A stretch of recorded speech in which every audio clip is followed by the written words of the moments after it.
If we were disciplined all the time, then it would be incredibly easy for us to stick to our habits. However, as we all know, we're not. So what can we do when we're too lazy to stick to our habits? So the first tip would be James Clear's 2-minute rule.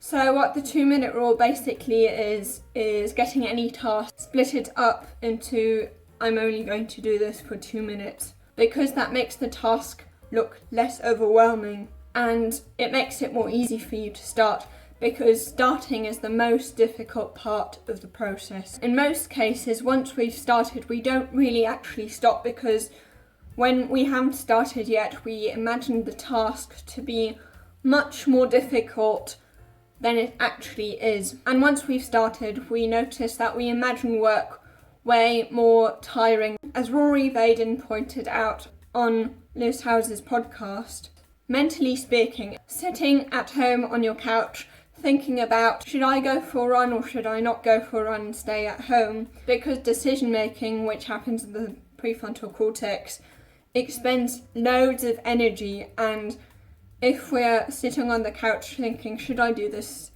or shouldn't I do this, or should I simply wait and do it later on, this is very overwhelming, and then in the end we don't feel like going out at all, simply because we thought so much about it in the first place. Whereas once you've actually gone out of your house and started running, then it's, mentally speaking, of course physically speaking, it's much more tiring, but mentally speaking, it's not, because you've made the decision and you don't have to think about it again. So that's why you want to make the first step as easy as possible. Then the second tip would be to prepare for the time you're going to be lazy beforehand, because we often tend to think that our future selves are going to be much better than us, and somehow they're going to find it totally easy to do all these tasks that we find so difficult right now.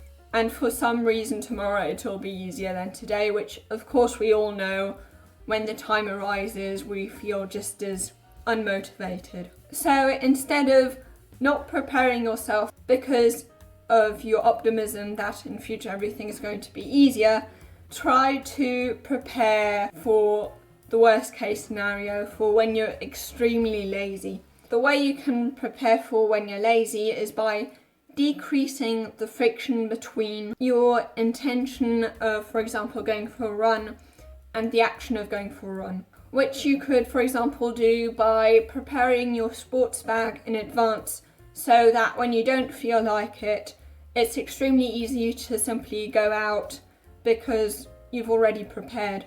And when it comes to, for example, playing an instrument, what Thomas Frank did with his guitar, for a long time he would have his guitar somewhere where it would take some time to actually get the guitar and start playing. So what he decided to do is to simply have it in his living room so that it would be easier for him to actually start playing. So the third tip would be to increase friction between the intention of the actions of the things that you would do instead. Most of the time, the reason why we decide not to go for a run is because we, for example, feel like, I don't know, watching TV instead, or indulging in some other habit that is much more passive and much easier to do instead. However, when you remove that option of what you could be doing instead by increasing the friction, then it will make you more likely to do what you actually will do, because you've made the other option of what you would do instead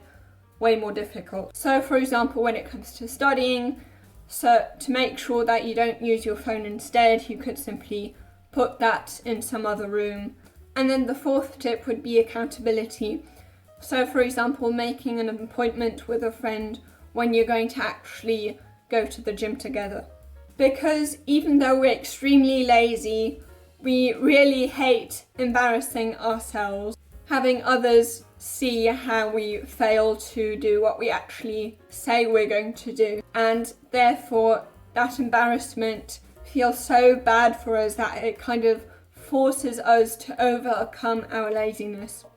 A funny example of what Thomas Frank did, he wanted to wake up early, so the way he forced himself to do it is that every morning if he didn't wake up, something was going to be automatically posted saying, if you see this post, then that's because I am extremely lazy and I haven't woken up yet, and everyone who sees this post will get $5 from me.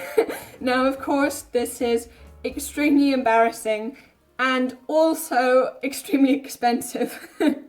So Thomas Frank would make sure that he woke up at that time so that he could quickly make sure that that post wasn't going to be posted at that time.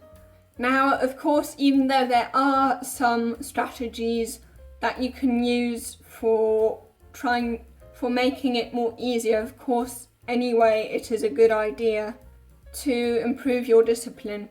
If you want to know how to do that, you can watch this video here.